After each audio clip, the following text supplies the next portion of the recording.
Saudara, berbagai cara dilakukan pemerintah agar warga tertib memakai masker dan mematuhi protokol kesehatan.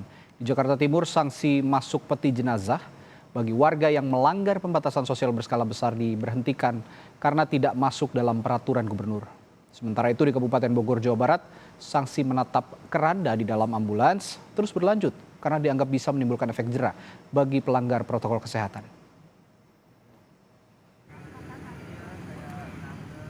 Pekan ini warga yang tidak pakai masker atau melanggar pembatasan sosial berskala besar atau PSBB di kawasan Pasar Rebo, Jakarta Timur dimasukkan ke peti mati. Selama beberapa menit, pelanggar diminta merenung.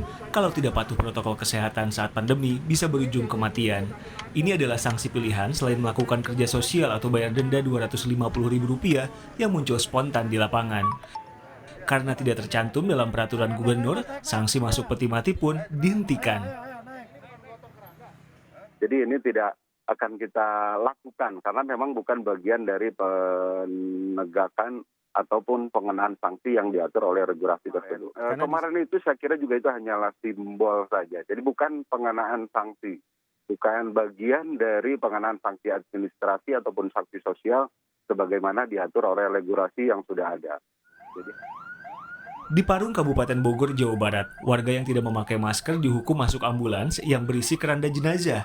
Pihak kecamatan berinisiatif memasukkan hukuman tambahan karena sanksi yang ada tidak membuat warga patuh peraturan. Ini kita harus semakin inovatif. Saya menyiapkan ini sebetulnya bagian dari ketika mereka tidak jerah hanya dengan push up, tidak jerah hanya dengan nyanyi Indonesia Raya, tidak jerah juga ada yang didenda. Jika mengacu pada peraturan, di Kabupaten Bogor sebetulnya hanya ada 2 sanksi bagi yang tidak patuh protokol kesehatan, kerja sosial atau denda Rp100.000. Tapi saat ada improvisasi di lapangan untuk membuat efek jera lebih terasa, Bupati Bogor tidak masalah.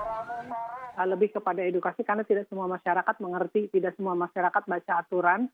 Tapi ketika memang hal yang bisa secara cepat dilakukan karena dengan kondisi wilayah, dengan kondisi kemacetan dan sebagainya, petugas melakukan improvisasi. Yang penting orang yang terkena razia itu ada efek jera atau kapok begitu, sehingga saya maklumkan saja itu kalaupun memang tidak sesuai dengan apa yang kita buat dalam peraturan bupati itu. Tapi ketika ini ada efeknya, ada akibatnya dari mereka sehingga mereka kapok, ya itu juga tidak masalah. Yang penting kan bagaimana target kita adalah pemakaian masker yang dipatuhi oleh masyarakat.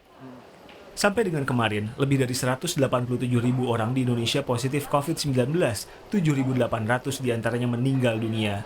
Saat vaksin dan obatnya belum ada, patuh protokol kesehatan jadi satu-satunya cara agar kita terhindar dari corona. Tim Liputan, Kompas TV.